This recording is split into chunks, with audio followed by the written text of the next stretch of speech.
Hey guys, Craig with howtopest.com. Today we're going to show you an awesome product called the Gopherhawk. This is an alternative to poison for gophers and those traps that get your fingers too close to the snares and take a chance of poking you and not the gopher. We're going to show you what it looks like when it gets shipped to your house from How to Pest right out of the box. So let's get started. You've seen the outside of the box.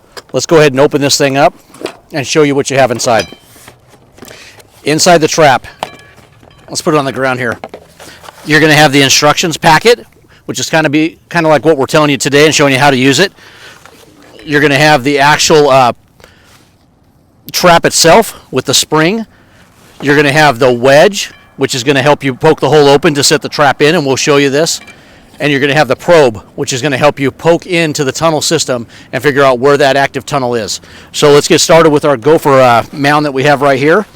We pulled out the probe itself. I'm going to give you a little trick. What I like to do on gopher jobs is I like to spread the dirt out. And the reason you're doing this is so that the dirt doesn't cave in on you when you're going to set the actual wedge in there and then the trap itself. So now that we have it flat, you're going to take this probe and you're going to poke. And what will happen is we're on it right there. It's going to kind of cave in versus going over here and it's kind of stuck a little bit. I don't know if you can tell. And then you go over here and it's more of just solid dirt. Let's see if we can find you a good one. So there's a good one right there. So now that we have this, I like to move the dirt around it again.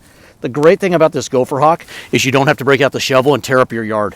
So now that we've gone ahead and we've probed the actual tunnel, you're going to take the wedge itself, kind of spread this open a little bit, put the probe back in the wedge, take the wedge and poke it in like this. Once you get it down in there, pull the wedge out slowly so the dirt doesn't cave in.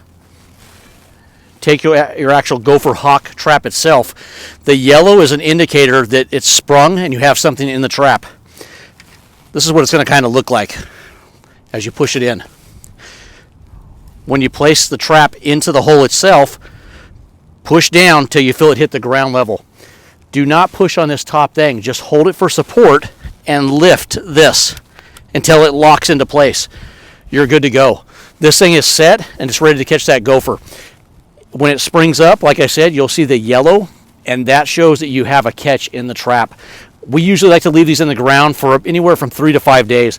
If you don't have any activity in 3 to 5 days, it's probably not an active tunnel and it's time to move on somewhere else. Another quick tip, if you have multiple mounds all over your yard, the best thing to do is to go throughout the yard and knock down all the mounds and then wait for the next day for a fresh mound so you're only treating that active mound. Other than that, you're good to go. The Gopherhawk's a simple trap to use. If you have any questions, go ahead and get a hold of us at howtopest.com. We're going to come back with the second part of this and show you a catch in the trap a few days later. Thanks, guys. Hey, guys, we're back at the job where we set the Gopherhawk trap. It's the next day, and we're going to show you how this thing works after you've made a catch. So as you can tell by the yellow on here, if the camera can see that, that is the Gopherhawk telling you that you have something in the trap. You could have the trap where it got sprung and not have something, but it's highly unlikely. So once you see that yellow, you're good to go. So you come back over here, you pull up on your trap, which this seems like it's a big gopher from the way this thing's pulling out. And there we go. There's your catch, guys. To release the gopher, you're just going to push like this. It's going to come out of the trap. You're going to put your stuff back in place like that. Let your lawn regrow. We're going to, just for filming purposes, we're going to take this one away. It's my friend's lawn, and I don't know if he wants me to leave the gopher. But usually what you do is you put that gopher, if it's your own lawn, back in the hole, and it's actually going to help the grass grow back even better. It ends up becoming like a fertilizer. So we're going to take this guy, we're going to put him in the bag here, and then we're just going to dispose of him. The Gopherhawk is a great alternative to poisons. So if you're worried about wildlife or pets, then I would definitely recommend the Gopherhawk. If you have a large area, the Gopherhawk, one of them is not going to be enough, so you're going to have to go from there.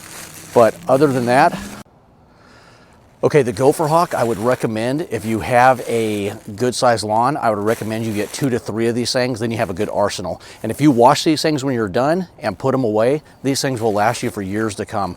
Like I said, great alternative to poison, but there is that need for poison if you just have too big of an area, but definitely not if you're trying to keep wildlife or pets away.